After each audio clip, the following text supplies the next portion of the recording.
রাজনীতির ওয়াক্তায় পড়লাম। আস্তাগফিরুল্লাহ। আমি কি কোন দলের নাম বলেছিলাম, কাউকে গালি দিয়েছিলাম? দাঁড়ান দাঁড়ান দাঁড়ান, আমার ভূমিকার কথা শুরু হয়েছিল 3.5 হাত মাটির কবর দিয়ে। যুবক ভাইরা বলো, আমি কি কোনো দলের কথা বলেছি?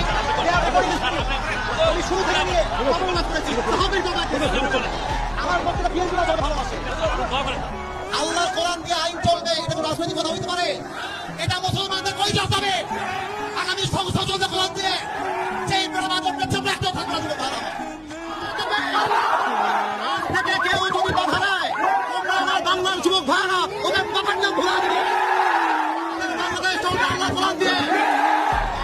মুসলমানের দেশ এটা, দেশটা স্বাধীন করেছি। এটা নাকি বিএনপির লোক? যদি কোনো বিএনপির লোক বলে আল্লাহ কোরআন দিয়ে দেশ চলবে না, এমন নেতা চাই যার কোরআন দিয়ে দেশ চলবে। এমন নেতা চাই যে তুমি আদর্শ মানতে চাও।